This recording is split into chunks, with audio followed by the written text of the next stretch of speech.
Now we will be starting the session with the tune of our beloved national anthem. I request everyone to stand up.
Now I would request our Chief Guest of Honor, Sri Jamia Dalong, Additional Superintendent of Police North District, to please remark us on this special occasion.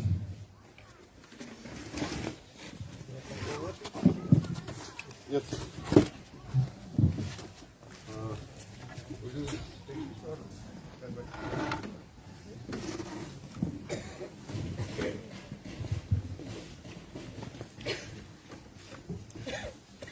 Good morning, respected teachers and beloved students. First of all, I feel myself greatly honored to be a part of this auspicious day in which the students of this prestigious institution, they have come up with their ideal model of a G20 summit. Let me briefly summarize what is G20. You might have been knowing since you are dealing with this. G20 is an organization of nations which was formed way back in 1997, basically with the objection of financial cooperation globally. All these are interconnected, so in order to ensure financial stability as well as financial coordination among the nations, this organization was set up. So gradually we will be learning all this, and I sincerely pray and hope the students who are actually participating in this model summit in future can also be part of the actual G20 by means of their induction in All India administration, or either being a legislator, or they may even go up to holding ministry in the state or national level. So actually in that terms, you may actually be able to take part in the G20 in future. So I wish all this model G20 summit a great success and bright future for all the students. And once again, thank you for giving me an opportunity to be part of this. Thank you.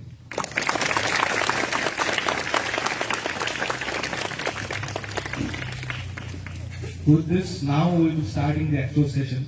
At first, I need to greet Sanjukta Sharma, representing Brazil, Arpita Dhar, representing Argentina, Rujamil Das, representing Australia, Kamadjita Majumdar, representing Canada, Vaidehi Bhumi, representing China, Priyanjana Das, representing France, Prerna Chaudhary, representing Germany, Akshay Debroy, representing Japan, Tanisha Shah, representing the Republic of Korea, Ankita Dhar, representing Mexico, Anshul Roy, representing the Federation of Russia, Nikita Sinha, representing the Kingdom of Saudi Arabia, Devasita Gushan, representing South Africa, Prakriti Devnath, representing United Kingdom, Antalina Nachothi, representing USA, and Didipriya Das, representing Indonesia. I request my great welcome to all of you in this Model G20 Summit hosted by India, that is Bharat. As the President of the Model G20, I, the representative of India and the Chairman of the Model G20 of Siksha Bhavan Montessori School, extensive warm welcome to all of you. At the place where we are gathered today, just a few kilometers away from here, stoneworks of less than 1 crore panels depicting deities witnessing unity in diversity regarding faith and artwork. We, the Bharatiyas, are always considering us a member of the global village, and hence we think for one earth, one family, one future. As per our great Rig Veda, Ayam Bhandaram Niti Gandhalayastam Udara Charitra Vasudham Vasudhaiva Kutumbakam. It means this is my relative, this is not. This is recording of those who are small-minded, but for the broad-minded, the entire world is a single family. Let us begin this G20 summit by remembering this message. The 21st century is a time that has the potential to give a new direction to the entire world. It's the time when the old challenges demand new solutions from us. Therefore, we must move forward by fulfilling all our responsibilities with a human-centric approach. Friends, after COVID-19, a huge crisis of lack of trust has become in this world. Conflict has been this trust effect. Just as we can overcome conflict, COVID, we can also overcome the crisis of mutual trust. Today, as the President of G20, India invites the entire world to come together, first and foremost transform the global trust deficit into a global trust and confidence. Today, this is the time for all of us to work together, and the mantra of Sabka Saath, Sabka Vikas, Sabka Vishwas and Sabka Prayas can become a guiding light for all of us. Whether it's a turbulent global economy, or the North-South divide, or the distance between East and West, or the management of food, fuel and fertilizer, dealing with terrorism and cybersecurity, or ensuring health, energy and water security, we must move towards concrete solutions for these challenges, not just for the present, but also for the future generations. Friends, India's G20 presidency has become a symbol of inclusion, both within the country and beyond, representing the spirit of Sabka Saath. It has become a people's G20. Millions of Indians have engaged with it. Over 200 meetings have been held in more than 60 cities across the country. With this, I would like to hand over the microphone to my friend and counterpart, the representative of Brazil, Sanjukta Sharma.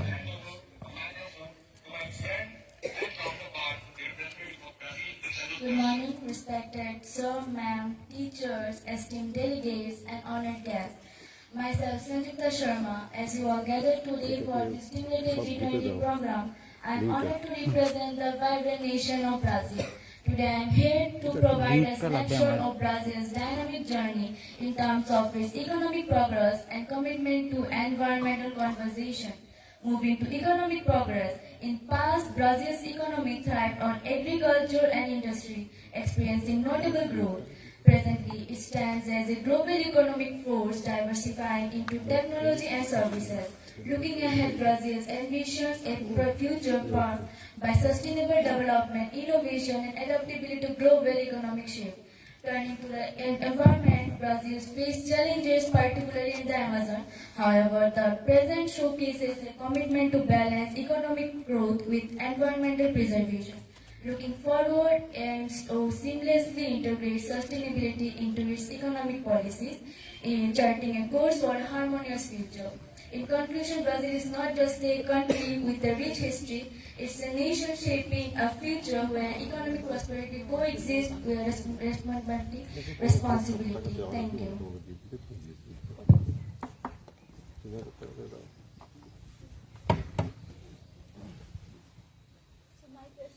Oh. Brazil. Just a minute. Another microphone is there. আরেকটা কর্ডলেসটা কোথায় আছে? আচ্ছা, বিষ্ণুকে ডাকো। Vishnu, just a minute. When you'll be requiring the microphone, just see him, he will give. Vishnu. Okay? That's all. Okay? Let's start. So my question is to Brazil. As you know, Amazon is burning illegal. What steps should be taken to take care of it? To address this issue effectively, we must strengthen law enforcement. To combat illegal activities in the Amazon, we must enhance law enforcement efforts. This includes imposing stricter penalties for violation. We may also invest in surveillance technology.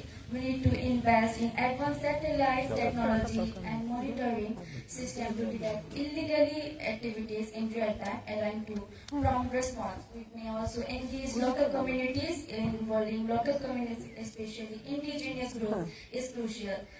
There are natural custodians of the Amazon, and empowering them to protect their lands and participate in decision-making processes is essential. Thank you. Now I would like to pass the mic to Argentina. Good morning everyone present here. I am Orpita Dor, honored to represent the nation Argentina, which is a diverse and vibrant nation in South America. This essay explores Argentina's commitment in preparing or promoting for the future of the global education. Like many countries, Argentina has also taken several steps to prepare for the future of the global education by participating in international discussion, initiatives, and implementing policies that promote innovation and inclusivity in education. It is a member of international organizations like UNESCO and the Organization of Ibero-American States for Education, Science, and Culture. It has worked on integrating technology in education, providing students and teachers with digital resources and platforms.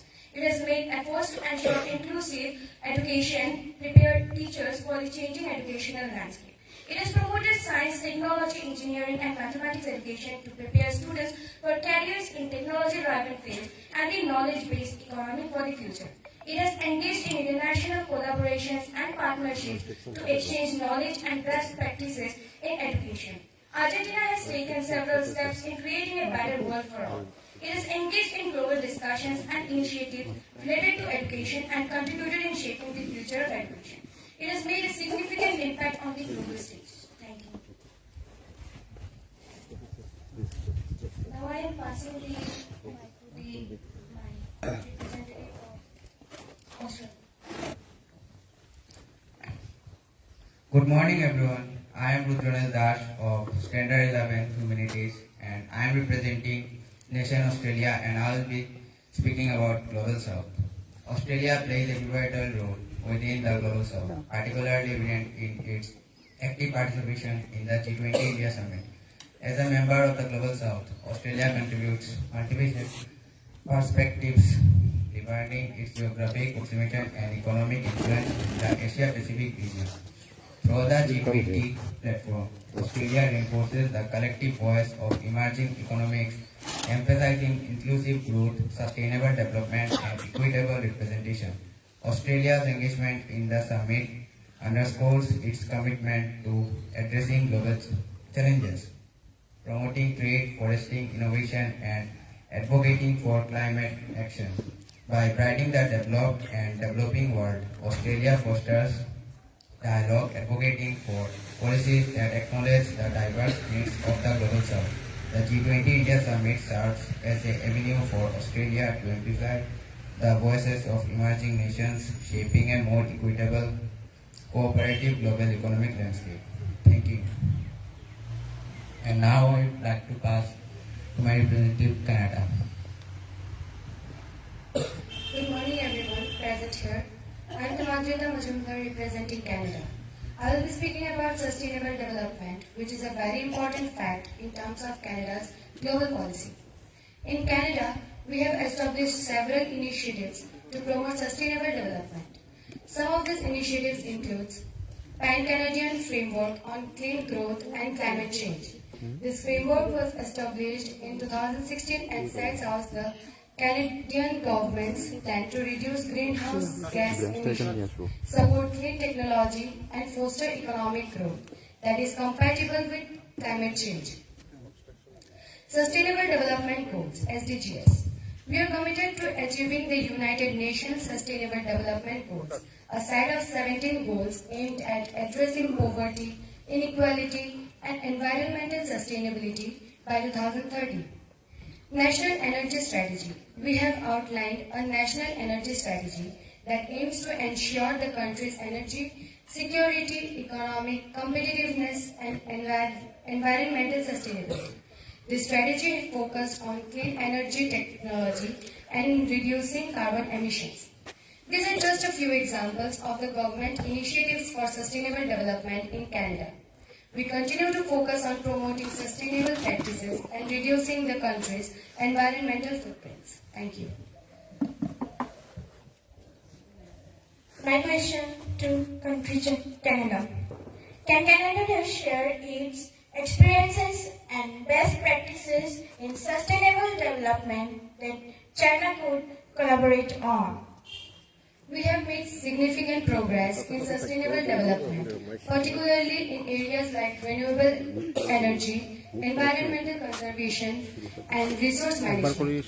To collaborate with China, we could share its experience and best practices in areas such as carbon reduction strategies, clean energy technology, and sustainable forest management.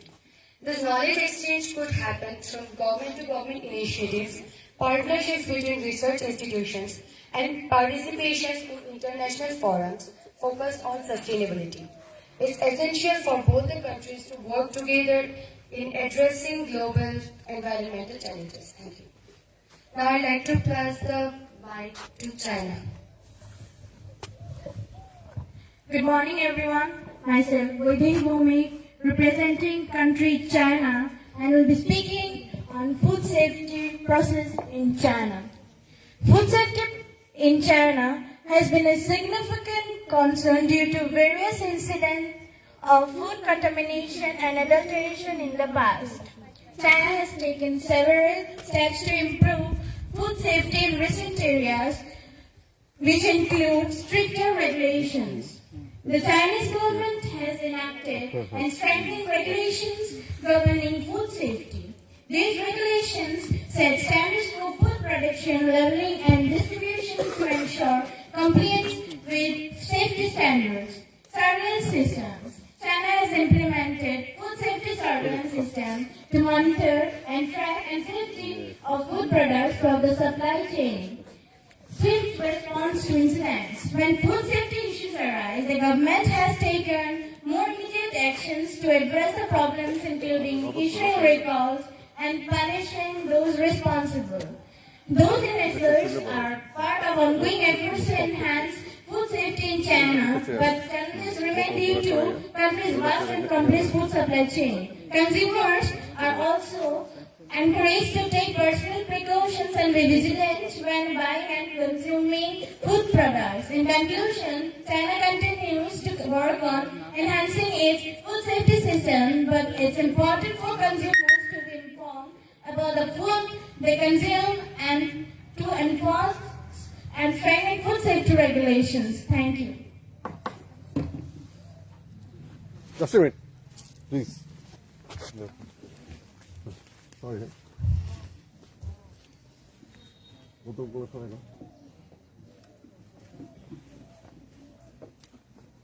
You take your bottle, water bottle.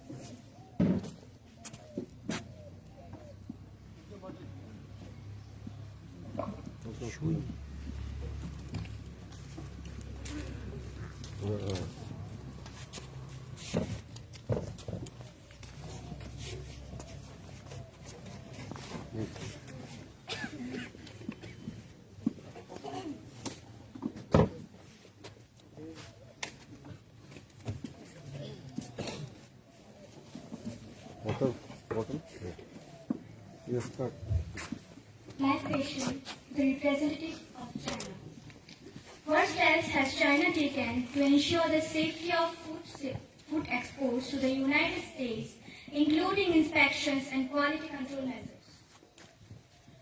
Well, as of my last knowledge of dating January 2022, China has been cooperating with US authorities such as Food and Drug Administration to ensure that China's food exports meet US standards. Both countries have been working towards mutual recognition through inspections. This means that inspections conducted by Chinese government and vice versa.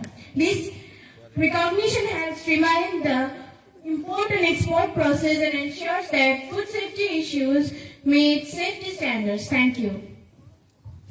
I'd like to request representative of France, Ms. Priyanka Das, to continue with her speech. Good morning, everyone. Myself, Priyanka Das, and I am here to represent France. The art of cooperation by the nation of France has been a significant aspect of its foreign policy.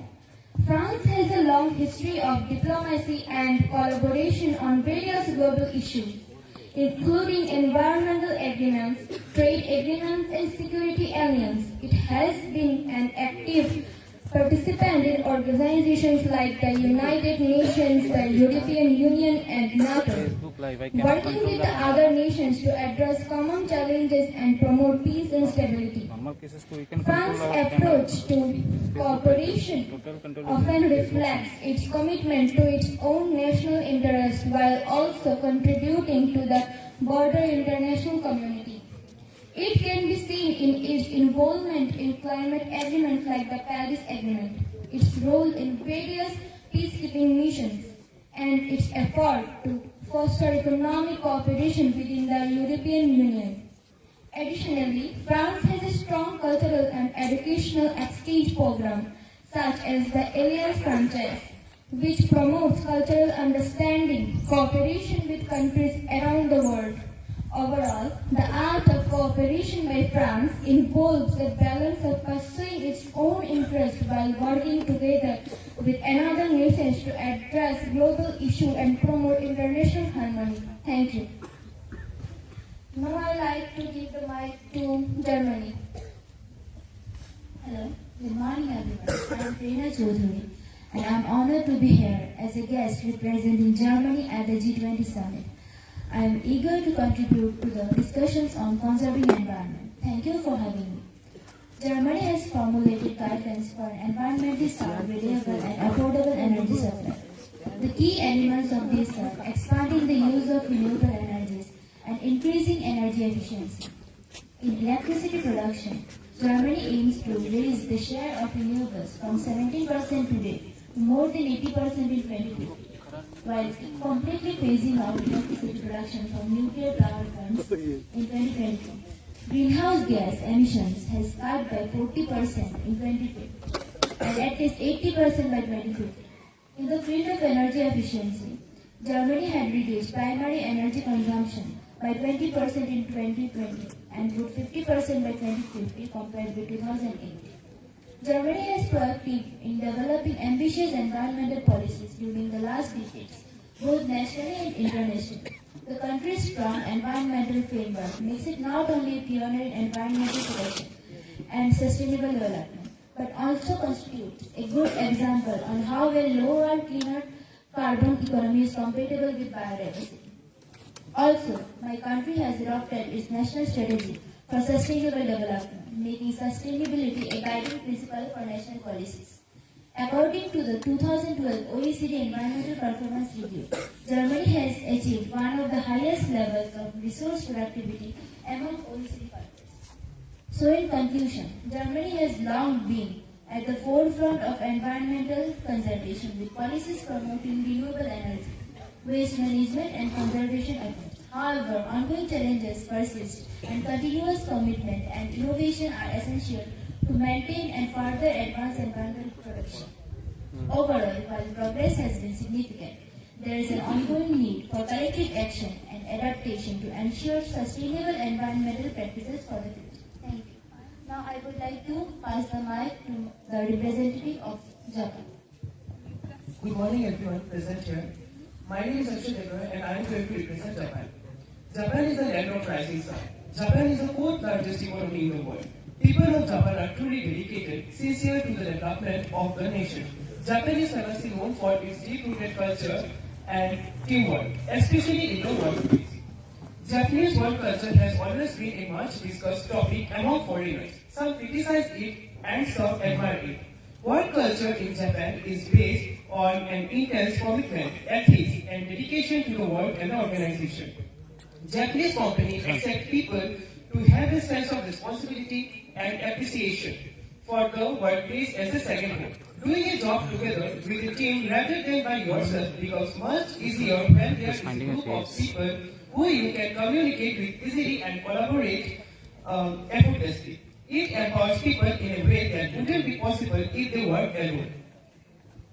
Teamwork and team building in Japan are deeply embedded into the culture, even though it may not look like it when compared to the Western countries' idea of team building. Thank you, and I would like to pass my mic to the representative of Turkey. Good morning, everyone. My name is Anilita Kas. Today I am representing Turkey. Turkey has emphasized its commitment in every occasion to contribute to a sustainable world since the adoption of agenda ownership. Turkey was among the first 22 Vienna presenting countries in 2016. The implementation of the agenda has been started by linking this agenda.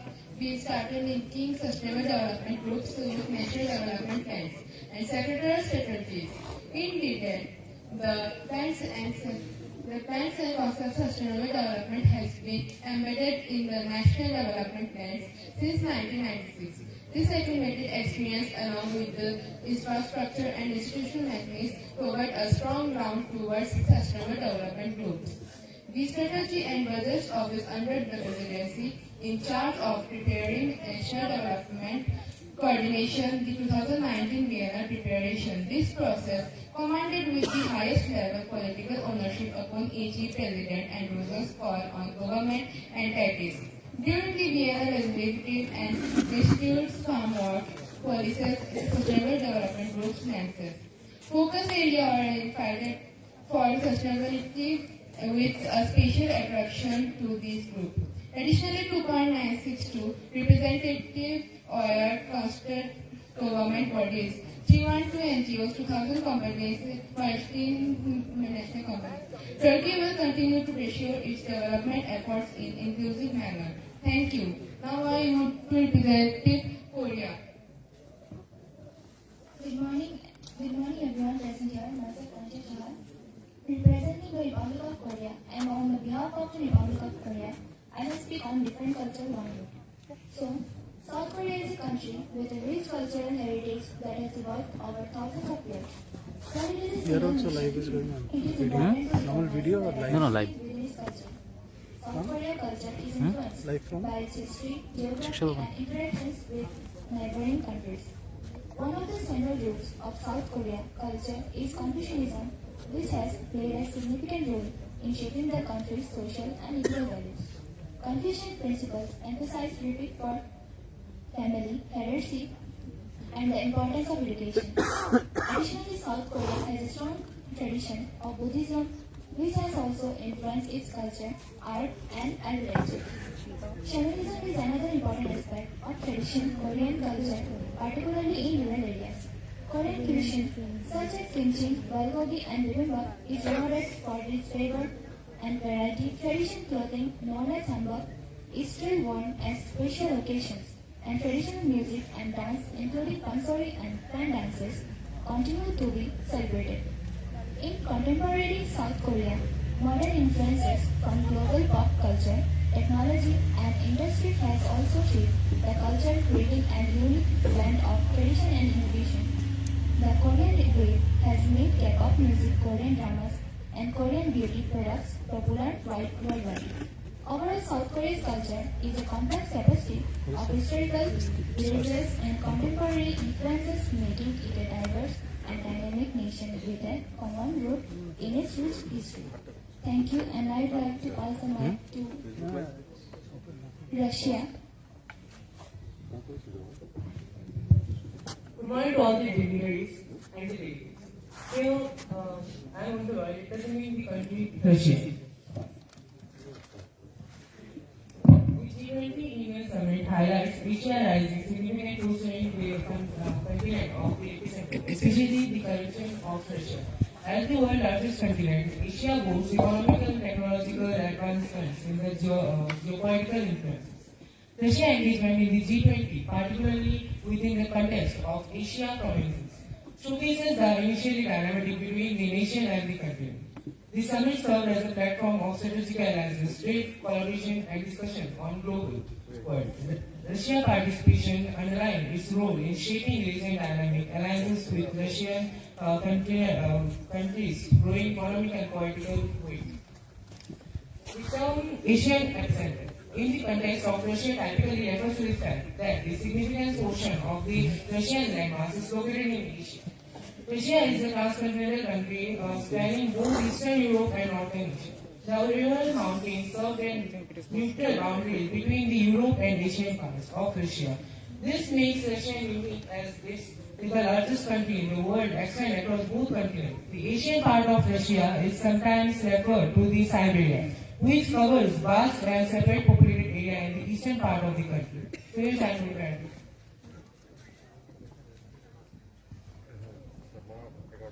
I'm going to pass the mic to Alkia of representative of Mexico. My question is to the representative of Russia. Ukraine-Russia war wants a peace agreement. How will you ensure peace in this region? So Ukraine-Russia war can only have the peace until the Western powers stop influencing the Ukrainian. Or like if your country, any other country like to defeat us, so we will definitely have to stand up for it. So for Russian violation is never be an option.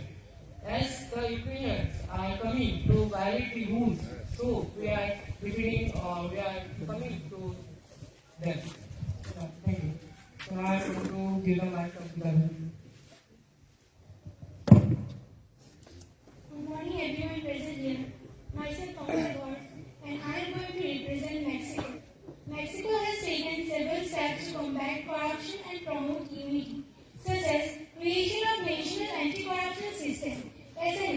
Mexico established SNA, which is a set of legal and institutional measures aimed at preventing and combating corruption. Whistleblower protection. The government has implemented laws to protect whistleblowers who report corruption.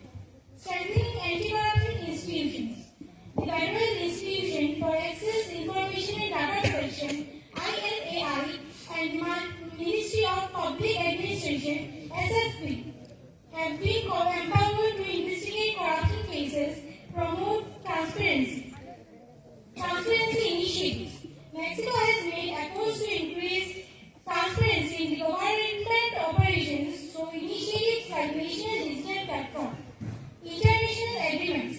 Mexico has international agreements and conventions such as the United Nations Convention Against Corruption (UNCSC) to strengthen its commitment to combating corruption.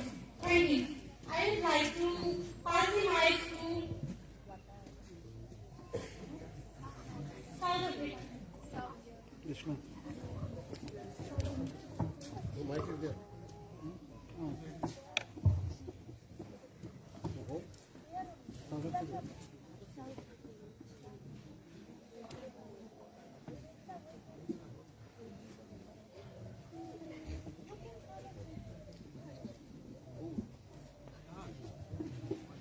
Good morning everyone. I am Devasta Kushami of class 11, representing the nation South Africa.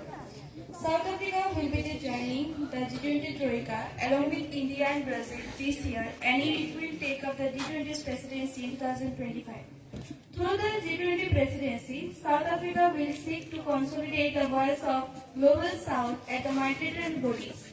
South Africa will be taking over G20's presidency for the first time in 2025. It is also the only African state that is the member of G20. In case of malnutrition, South Africa has taken reasonable steps. South Africa's National Development Plan identifies food and nutrition security as a key element of both poverty and inequality. In 2013, we developed a food and nutrition security policy that aims to simplify, harmonize, and integrate the diverse food and nutrition security programs in the country. We have also developed an inclusive national plan for food and nutrition security from 2017 to 2022. The plan recognizes the important role and responsibility of us in addressing nutrition security in collaboration with a wide range of stakeholders. A strategic plan to reduce the double burden of malnutrition in the African region was adopted at the 16th Regional Committee meeting of the World Health Organization for the African region today. Thank you. Now I am giving the mic to Saudi Arabia. Good morning everyone present here. I am Nikita Sinha and I am honored to represent Saudi Arabia. Saudi Arabia is one of the leading nations combating terrorism, financing and have been working closely with its allies with all fronts. As a terror target, Saudi Arabia is the main target nations, Daesh, ISIS and other terror groups because it is the birthplace of Islam and home to two holy mosques. Saudi Arabia continues to expand and intensify the counter-terrorism initiatives as terror remains a major threat to safety and security of its citizenry and the global community. Saudi Arabia has faced more than 60 terrorist attacks by Daesh AI Quantum. Saudi Arabia has carried out multifaceted campaign that attacks extremism and ideological roots as a critical component of strategy to defeat India. In Saudi Arabia, cornerstone of AML efforts in anti-money laundering law and adopted by Saudi Arabian Council of Ministers. The comprehensive law formed the basis of combating money laundering and terrorist fighting activities with the country. Some law implemented are anti-money laundering law, law and conducting terrorism, crimes and financing implementing regulations, terror crimes and financing. Thank you. And I would like to pass the mic to UK. A very good morning to all present here. It's an enormous event to be present with you all. Myself, Prakriti Devnath, representing the nation United Kingdom. I am going to discuss a point contemporary important for maintaining a balance in power around the globe. UK has always been trying to create an epitome of power across nations.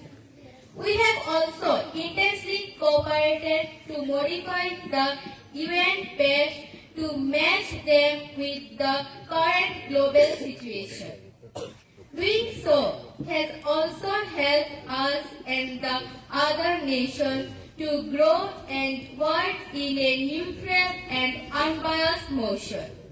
UK's contribution to the polls have been historically idealized. If it is to counter the unhuman Nazi occupation or to condemn the biased nation to exploit others, and in the future we have also drafted multiple plans to help the international community to evolve.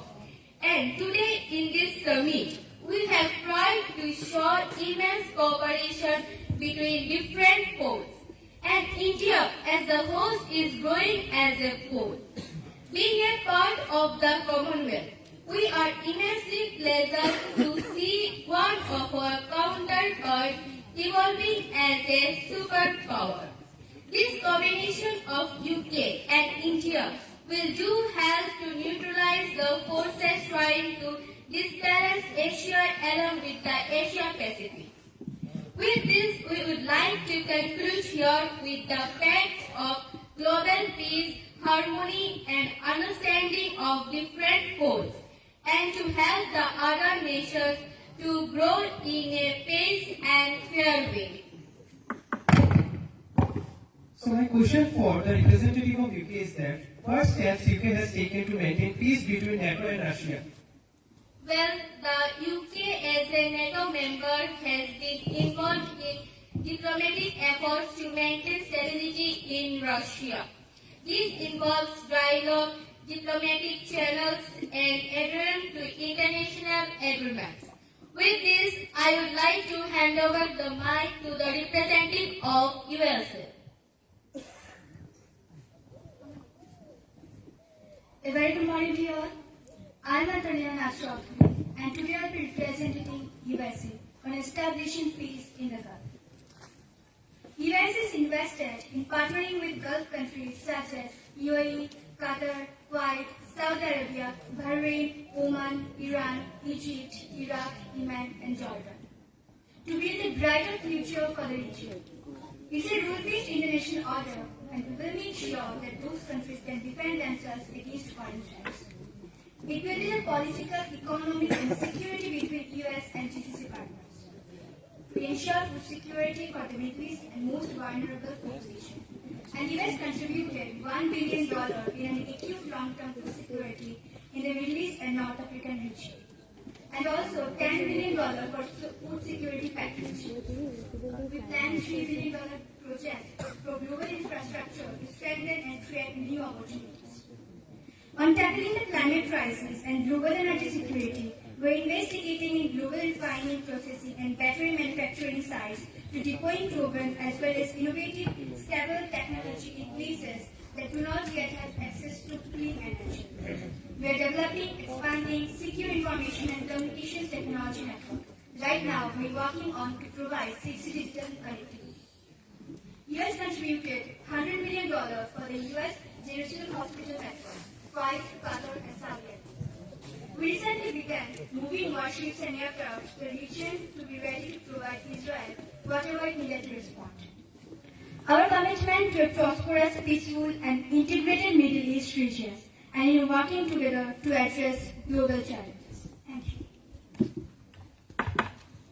My question to the representative of USA.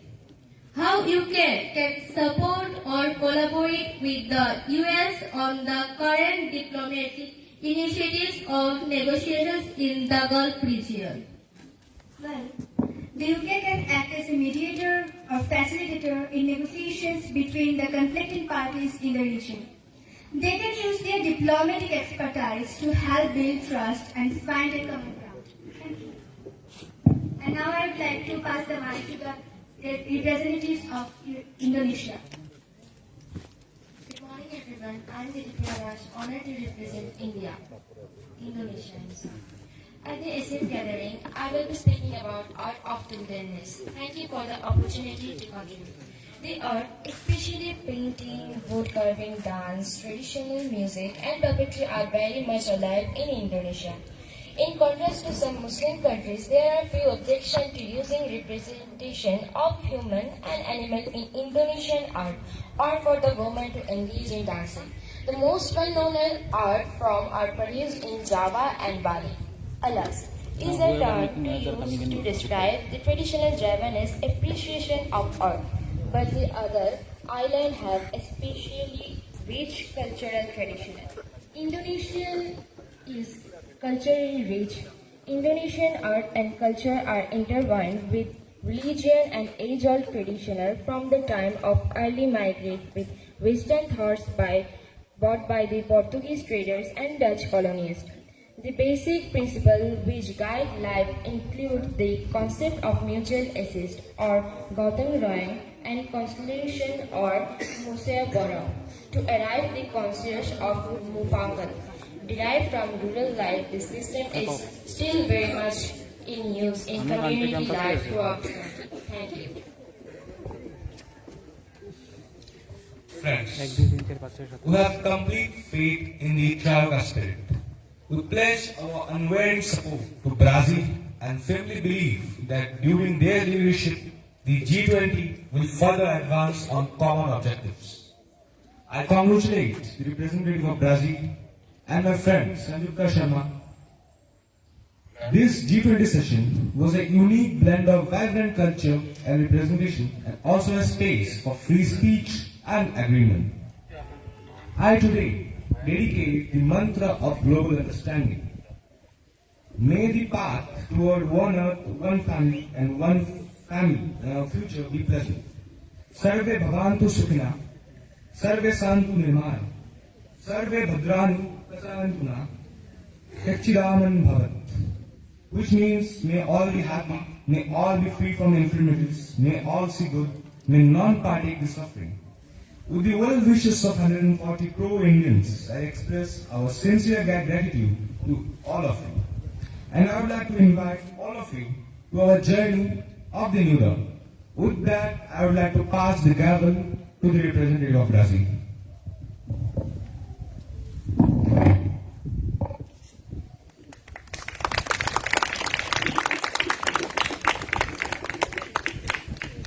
Now to mention the tribal spirit, we will need the saplings to put it, so we will wait for that to come.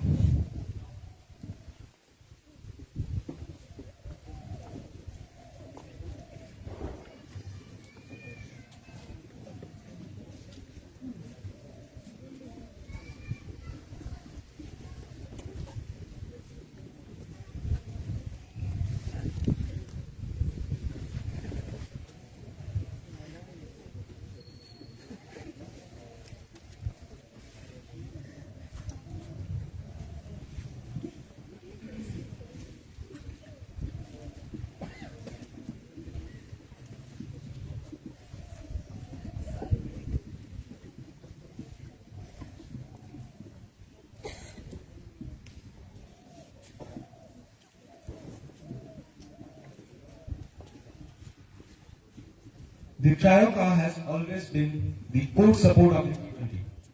Either it is to maintain cultural meetings or to host international summits. Indonesia, with its past motive of recover together, recover stronger, has helped us to come out of the global pandemic. And either Brazil, which will host the future G20 summit, will mainly focus on community development along with environment. We would like to mention the Trioca with the plans. I would like my colleague and counterpart, the representative of Indonesia, to pass the plan to the Republic of India as a symbol of peace and harmony.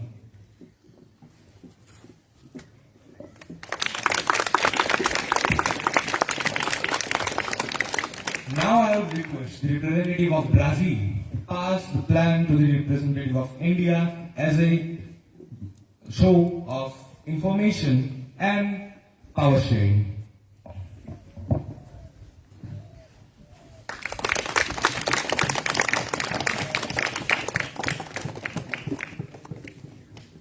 Now friends, this G20 summit is going to commence and over now. This was a great opportunity for all of us to show our mind spirit and global awareness. Now, for the audience and for the guests and also the dignitaries, we are having a special session. I, as a representative of India, neither the head of the state, neither any governmental position, would like to request you to question on any soever sovereign and international matters. Anyone?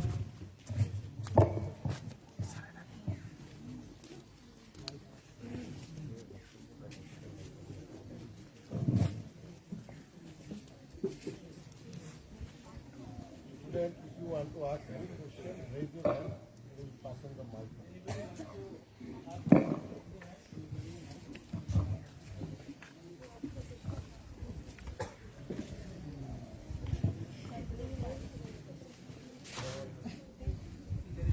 My question is to the honorable hosting nation. As we know, that Israel and Hamas war is a big concern for the whole global state and peace now.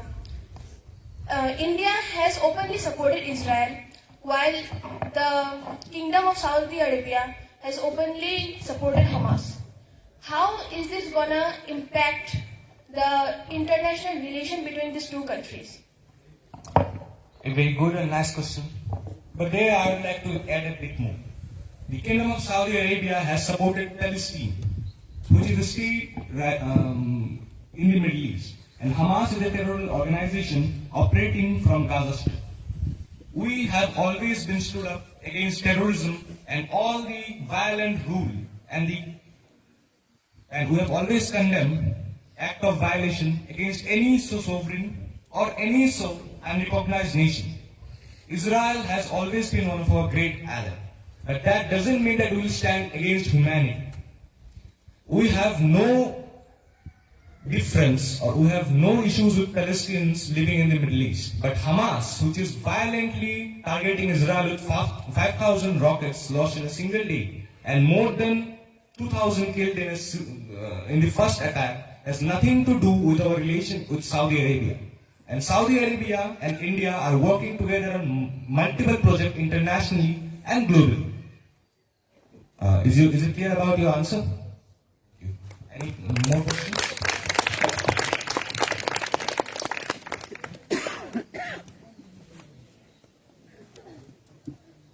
The respected teachers can also ask the questions.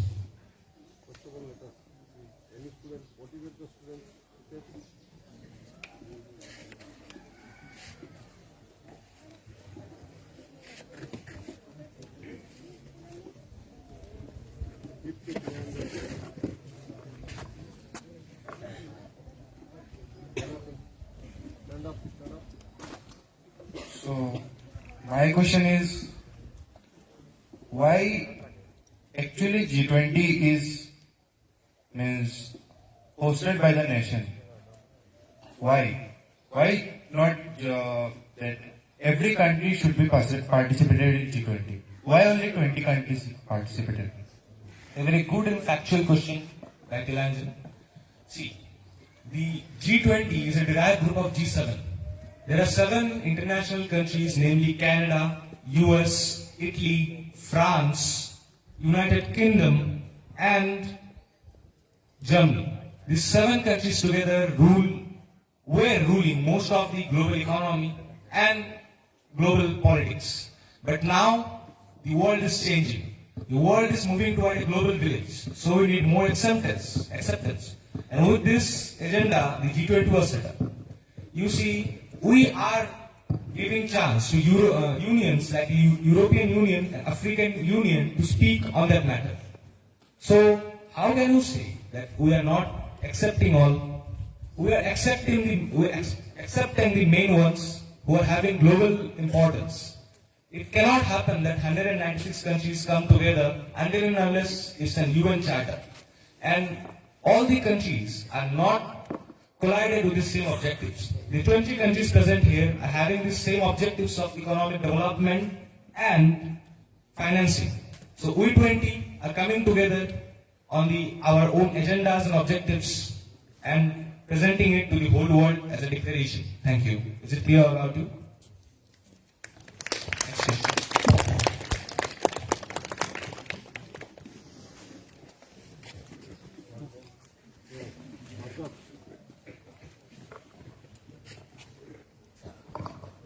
My question is to the Federation of Russia. Is under the code of conduct of the G20 summit, it is totally unbiased to question the guest countries. You can question their individual matters to the host. I didn't understand.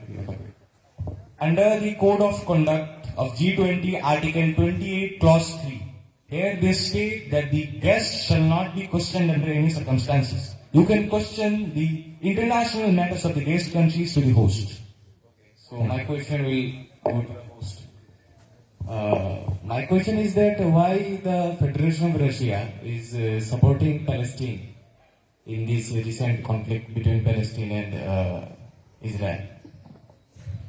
At first, in the international politics, there is no friendship, neither there is no support. There are partners. Russia has its own interest in Palestine, which it hadn't been able to supply to public. Palestine is a buffer zone in the Middle East. Many terrorist organizations are using Palestine, but that doesn't have any condolence to the innocent civilians living here. The innocent kids, the innocent women who are killed and destroyed here has nothing to do with Russia. It's the Hamas and the other terrorist organization parenting it. So Russia has its own interests, so it is supporting its own ideologized countries in the Middle East. And Israel was supporting Ukraine up to a certain extent in the Ukraine-Russian war. So that might be one of the core reasons of Russia supporting Palestine. Is it clear? Yes. Thank you. Thank you.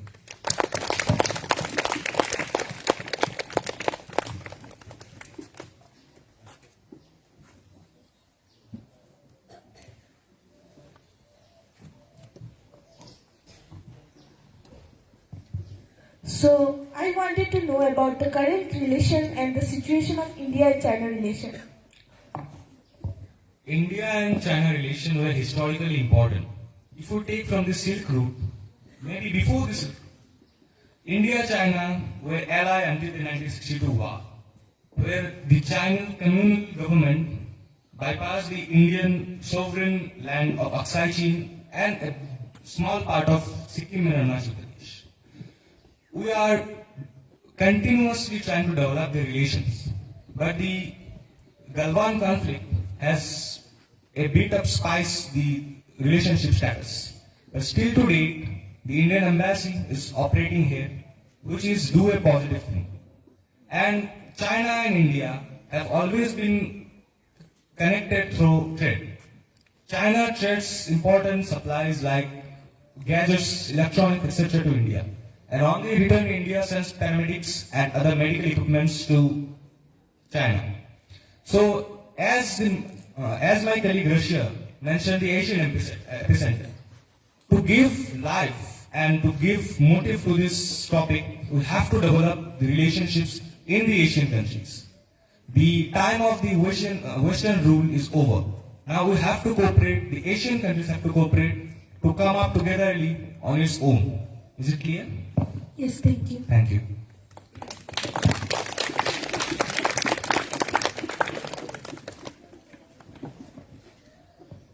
Good morning. My question to the host country is, are you going to take any stand against infiltrations which are taking place in borders of Arunachal and Sikkim areas? And recently, China had published a map which shows that Arunachal is also part of their country. So what steps are you going to take about it? China has a history of dismantling others' property as it is. And on the topic that the map was published by a governmental newspaper, that is the Global Times. And in reply of that, I am very happy to announce that our ex-chief of the army staff, Mr. Navane, released another map stating the area of Galwan and the north as Tibet. Arunachal is referred to as South Tibet by the Chinese People's Republic Army. But that nothing has to do with our own integral and sovereignty. Arunachal Pradesh, Sikkim, Aksai Chin and Pakistan occupied Kashmir were, are and will always remain an integral and sovereign part of India. And China has nothing to do with such conclusions of its map and etc. Our military and our representatives are well known about the topic, and they are taking it very seriously to counter China on its own track. Thank you, sir.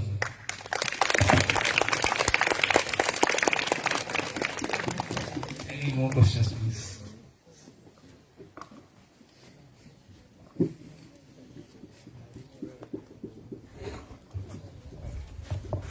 Okay, hi. So the thing is that the way Pakistan's economy is going down, do you think it is a nuclear threat for India that Pakistan anytime can launch a nuclear warfare? Pakistan is now currently serving under an uncontrolled government. Anytime it can be discussed. And the US intelligence, CIA, and our intelligence, that is the research and analytics wing, is always monitoring Pakistan's stance on the terrorist organizations.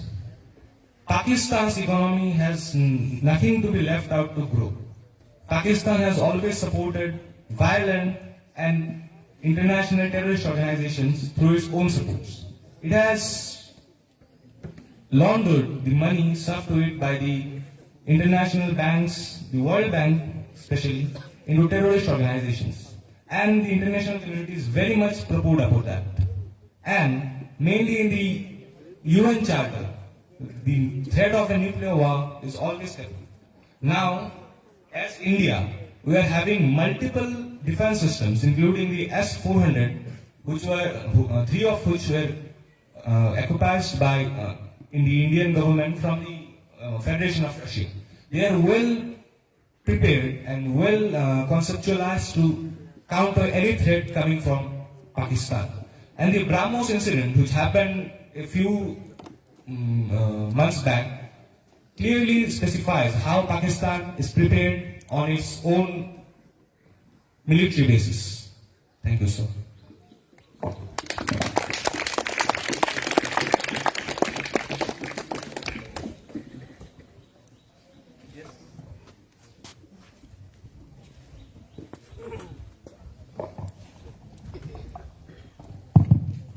Hello. So my question is, what is the significance or importance of hosting this G20 in India in 2023? Indian culture from its historical time has been very vibrant, and the least of the Western countries know about that. Sorry. The G20 has helped us to boost our economic growth and financial problems. This is another topic. But it has also helped us to showcase our culture, showcase our linguistic division in a positive way to the whole world. It has given the tourism industry a boost. It has given the logisticals a boost. It has also shown that India can now stand on its own. India can pressurize the international community. India can have its own. India can have its own thoughts. This all can be showcased only under the G20 presidency. Either else, if economically, India has launched multiple projects, including the Indo-European Road Project, countering the CPEP of China, and Belt and Road initiatives. Another project, namely the Nepal, Bhutan, Bangladesh, Myanmar and India Road Project has been developed in this recent G20 summit, where Bangladesh proposed it as a visiting nation. This will reduce the travel time from Myanmar to Nepal to just 24 hours. And it will require no visa or neither any passport to travel in it. The India and Bangladesh are working together to make the Southeast Asian region as one of the European Union, which will do help to grow its economy in a staggering rate. Thank you. Thank you.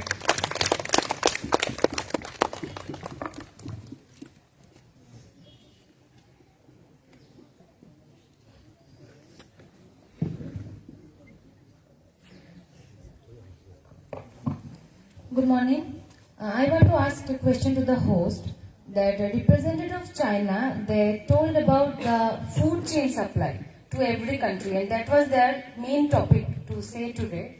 I just want to ask one question that when the corona pandemic came, we know that the root cause was from China, and another main important topic was that actually started from bats that they are eating as a food.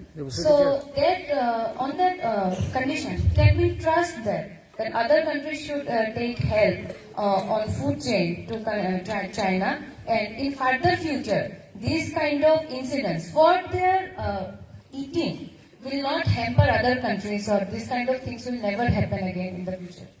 Ma'am, at first, China has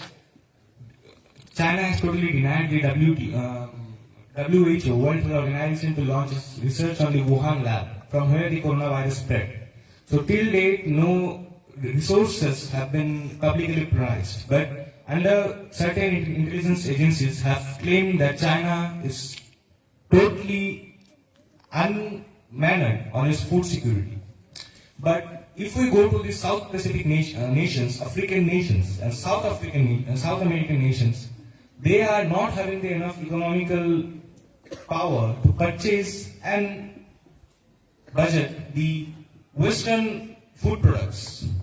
And moreover, the Ukraine-Russia war have created a wheat shortage in the world. So we have just a single option to accept the Chinese wheat. And moreover, the international community has pressured India to launch its own rice market into the global trade. We are planning for our future with regards to that, but at first our plan will be to make the Indian population a hunger free. And in regards to China, this may happen anytime, but under certain human rights, we cannot stop them to make their own diet. Different diets are accompanied in the Chinese culture. Even they have imported donkeys from Russia for their own diet. They believe that it has some medical inceptions or something. So under human rights and trade rules, we cannot directly counter them, but indirectly we do can. Thank you.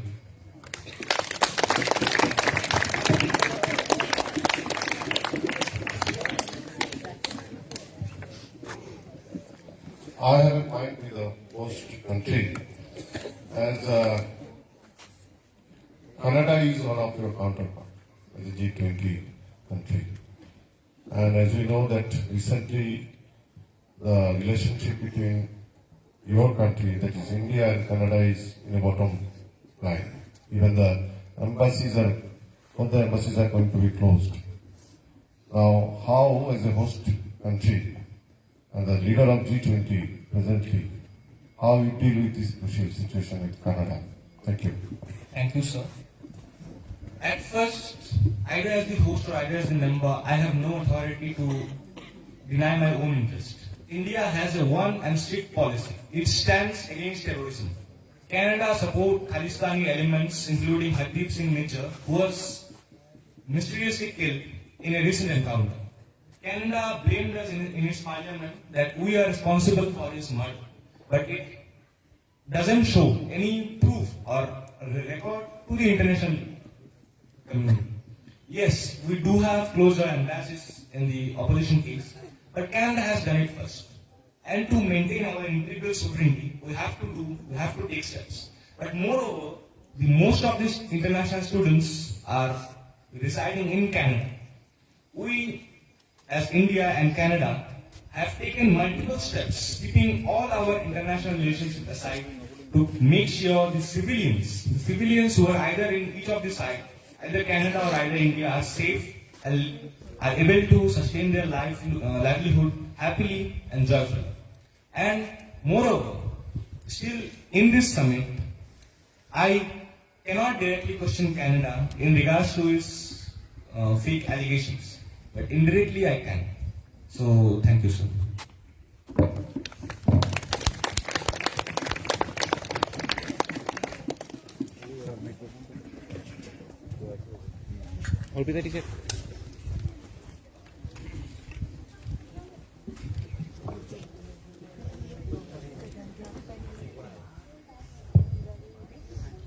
My question is to the host is that if there is case conflict between the members of the G20 and there's a war against each other, how they can ensure security of its citizens?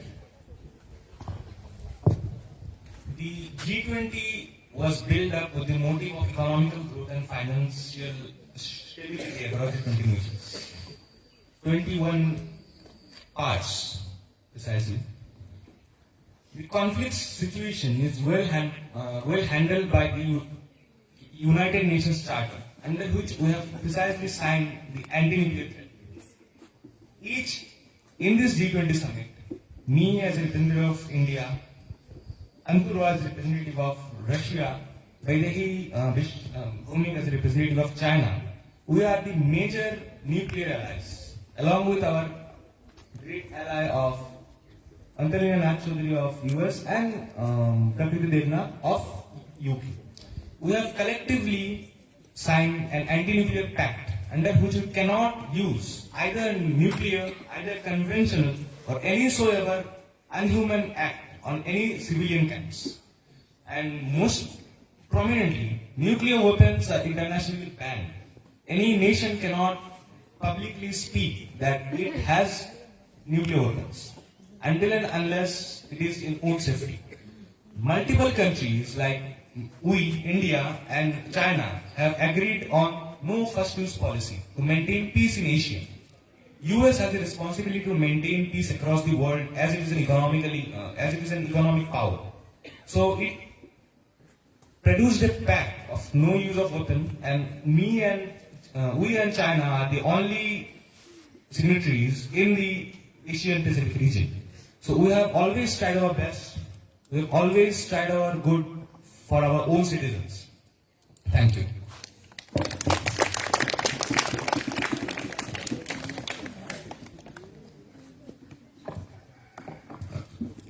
So my question is to the host that in the war between Ukraine and Russia, what are the methods that India is supporting Russia? By which method? India is neither on the term of Russia, neither on the term of Ukraine. India supports one and only peace. We want peace across both the nations. Violence stands, war has nothing to do with international politics. And we have always immediately supported peace in the region. During the war, we have greatly connected with our counterparts of Russia and Ukraine collectively. And most prominently, Russia has the right to defend itself, but I cannot publicly criticize or support it in this G20 meeting under the G20 code of conduct. Mainly, Ukraine has the right to defend itself, but I would like to mention here, in a third power, neither Ukraine, neither Russia, which may be sitting here, is driving this war into a next phase, into a violent phase. We must ensure that the war which is taking place should be countered in a polite, harmonious and peaceful way. Thank you.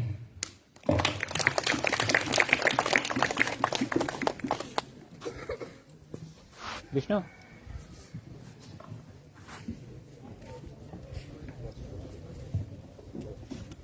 Yes, my question is that in present day G20, only some countries are participating.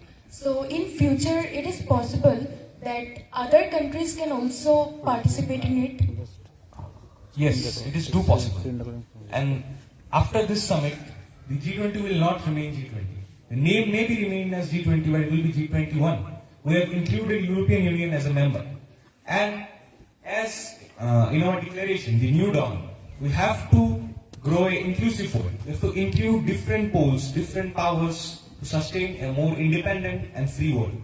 So yes, G20 will not only focus on the 20 host nations, it will develop, it will include more countries in future. Thank you.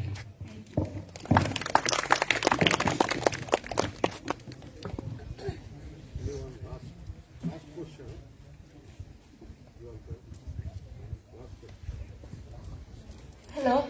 So recently we are hearing about the controversy of changing the name of India into Bharat. So can you just clear it? Like, what is the reason what this controversy is for?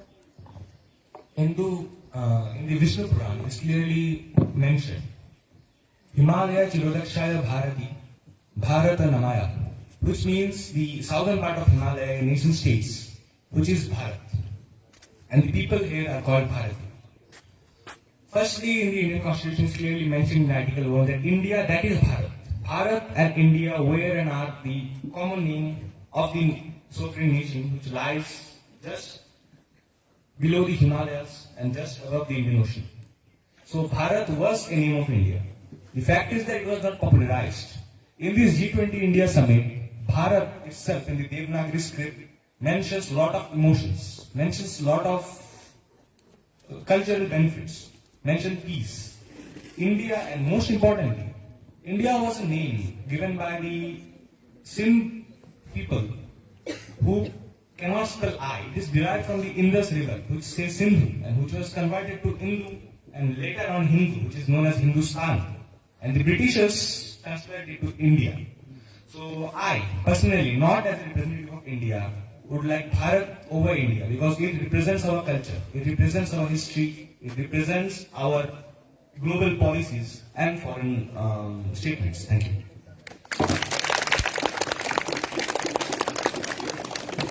The questioning session over here. Thank you all for their beloved questions, and I'm happy to see such a great response from all of you. Now we'll be moving towards the next session.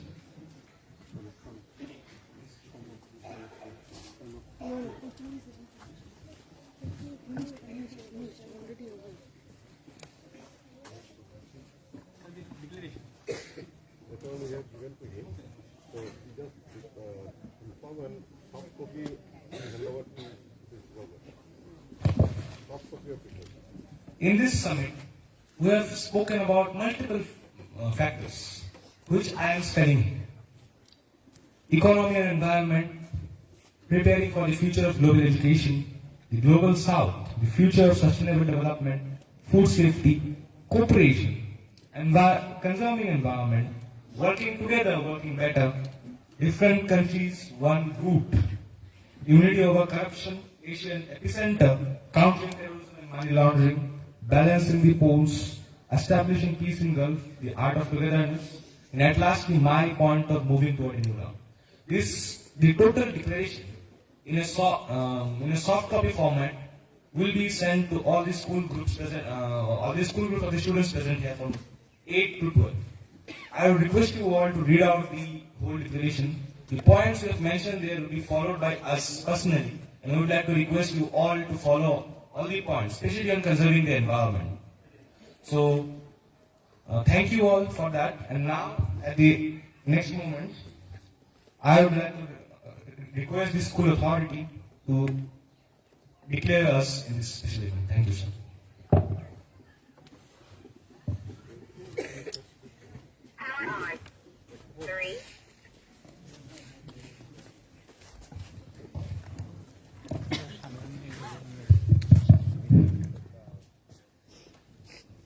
Thank you. Good morning, all the teachers. Good morning, all the students. And good morning to our delegates. So, the students of Standard 11 Humanities have given huge effort in organizing the G20, Model G20 Summit. Looking at the event today, the topics that the students discussed, all the delegates discussed regarding their countries, I am 100% sure that they have been enriched with a lot of knowledge pertaining throughout the international communities.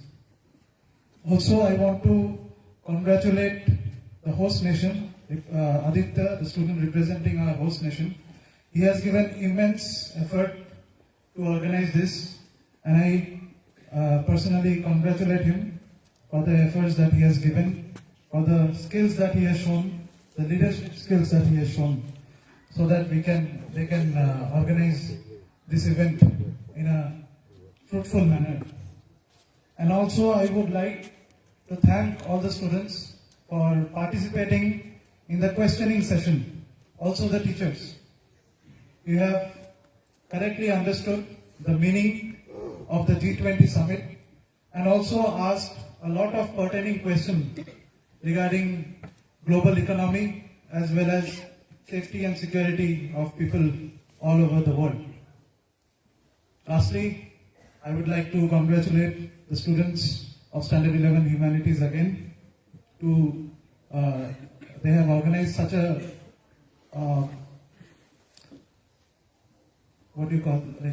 they have organized this event in such a nice manner, and we have also shared this through all our groups, and most of our guardians have viewed and given very nice comments. So congratulate to all the students, and hope in the future you will be organizing these events more, and also the students, other students will be motivated to organize such events in the future. Thank you. Thank you, sir.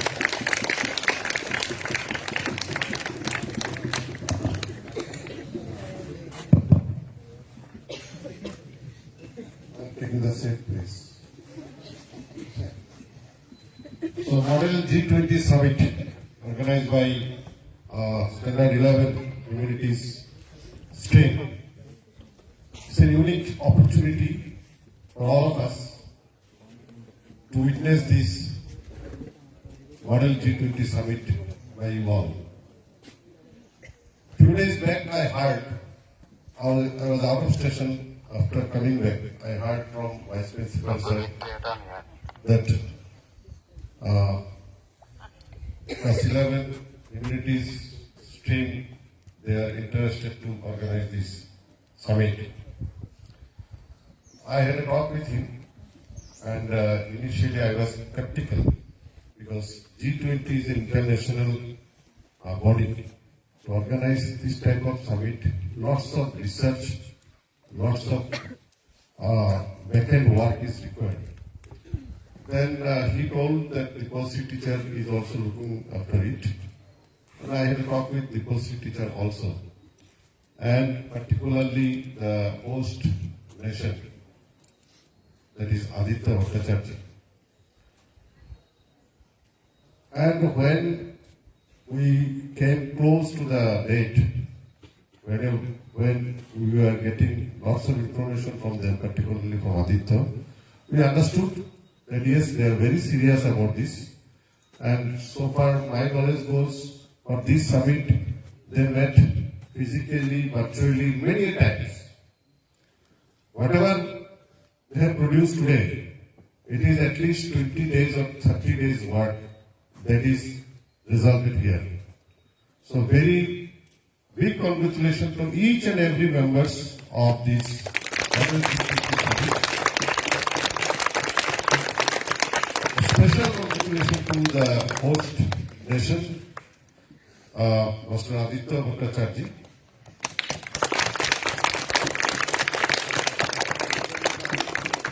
Most importantly, the question answer session, how he has replied.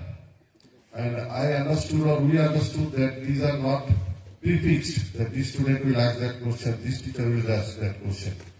So there are many critical questions thrown to him, and he very diplomatically and systematically answered this question, and that shows that he had done lots of research about, not only about India, about the international relationship. Congratulations to you, Aditya, and all the students for your better future.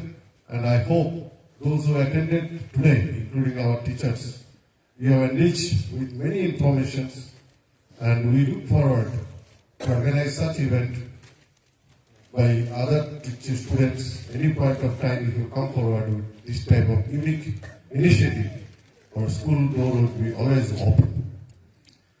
I would like to congratulate our teacher, Deposri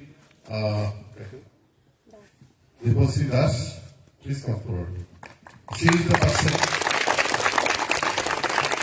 who was looking after this particular project or initiative. She was supporting them, and she was behind the scene as a teacher for the successful completion of Model G20 Summit. So with this word, with a big congratulation, I want to conclude, and on behalf of teachers, on behalf of school authority, I once again congratulate you. Thank you. Have a nice day.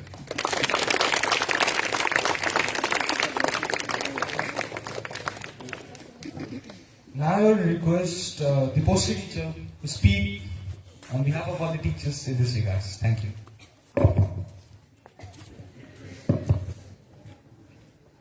A very good morning to everyone present here. First of all, I would like to begin by congratulating the entire batch of Standard 11 Humanities for the commendable hard work you all have put in the last 1.5 months.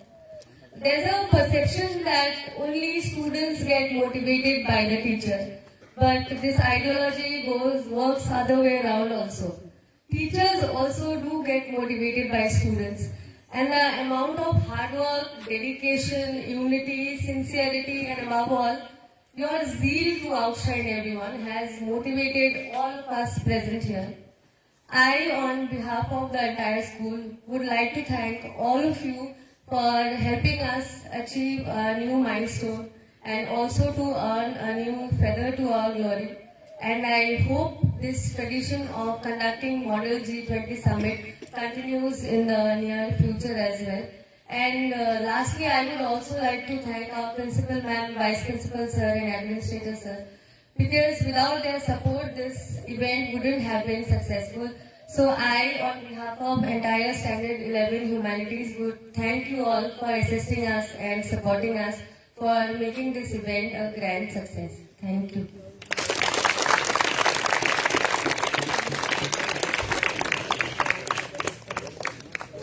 Now we will start from the selected students who were selected on the from the poster competition that occurred on 7th November 2023. We have seen enormous support and enormous influence from you all. So we are very happy that you all directly or indirectly have supported us on this Model G20 Summit. So I would like to share mic to my colleague Angelina Nachodri. She will be reading out everything, and I would like to request the 5 best entries from the 5 classes. Upon her call, please come to the podium. We are delighted to announce the results of our post.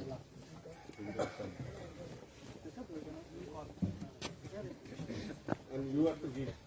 You are. You have organized. You be fair.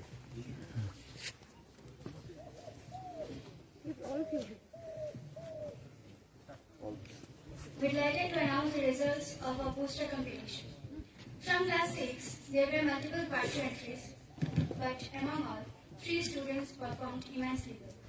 They are Rishmi Das, Jihar Banik, Prantik Chandra Vishwas. But among basic competition, Prantik Chandra Vishwas has been selected as the best entry. I would request Prantik to come here to receive his certificate of the best entry.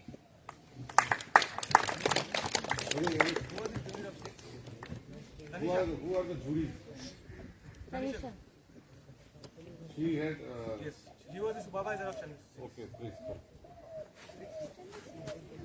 Prantik Chandra Vishwas. Where is Prantik? Prantik Chandra Vishwas will not come here. Particularly him we have invited. You have invited? Yes. Prantik came or not? Prantik came or not? Prantik? No. Then next. From standard 7, Aravinder Ghosh, Dipojit Devnath and Vikroti Malakar were the good entries, but Aravind was selected as the best. Due to some physical problem, Aravind is not able to be present here to receive the certificate. So we request you all for a big round of applause for Aravind. From standard 8, Devopriya Dev, Sunakshi Shom and Ritika Dar were competing for the post of best entry.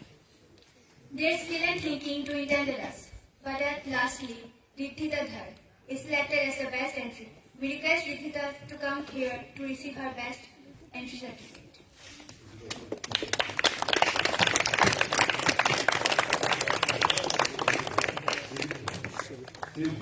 Just here.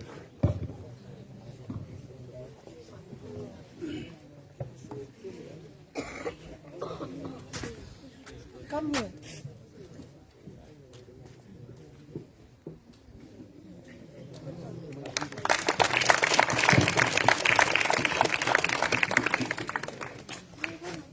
From standard 9, Trishula Devnath, Aditi Das, Shaktik Nath competed for the best entry, but we're delighted to say that Shaktik Nath has been selected as the best entry. And his entry is the only one to score 16 out of 16 in the poster competition among all the classes. We request Shaktik to come here to receive the certificate for the best entry.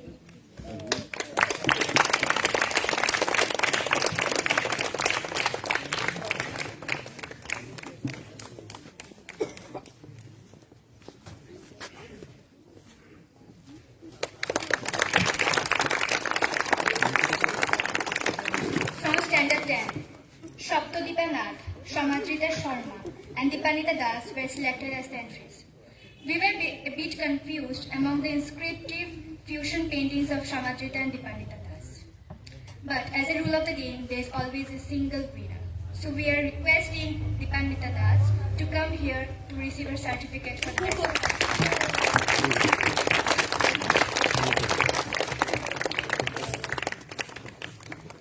Give her, come.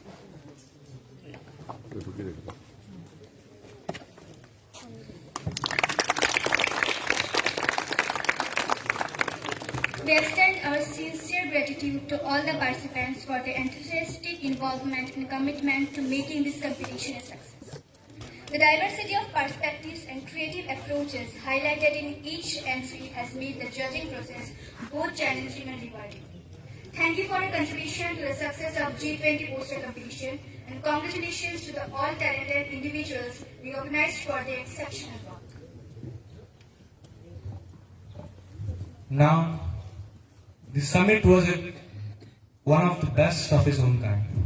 And I am very thankful to all my colleagues, the teachers, and the poster teacher for her great immense motivation.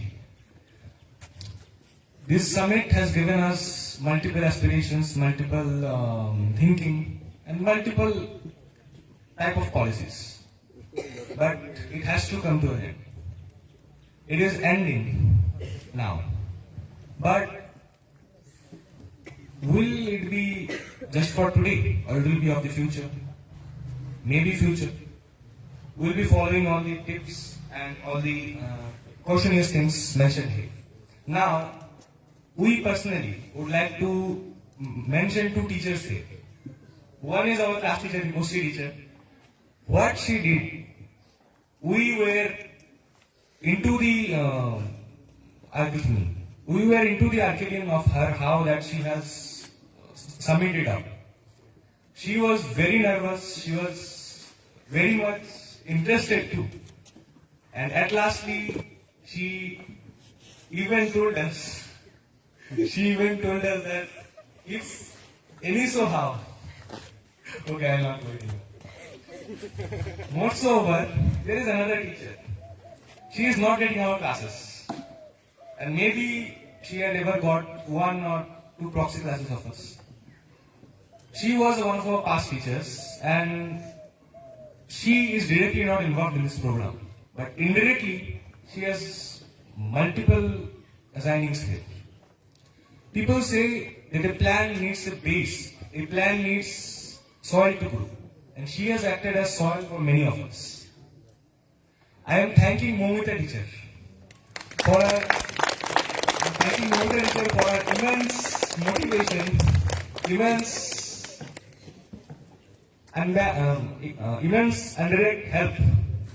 You were the one, for me, you were the one who taught me the art of public speaking. You know or you don't, I don't, but you are the reason for which I learned stage speaking, and I got away with the stage phobia. So without wasting any much time, I would like to end this summit here.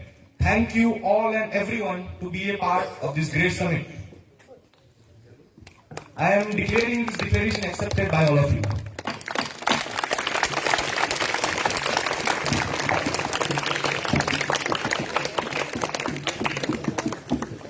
All of you just seated over there.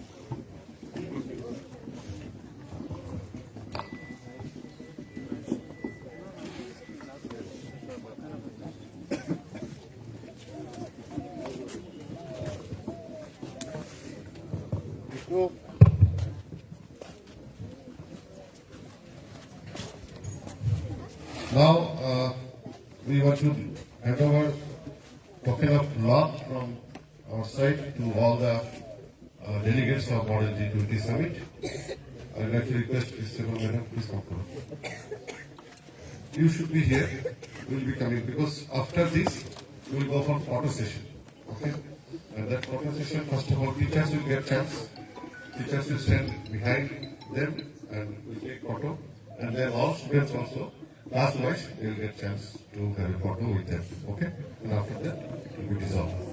So, please.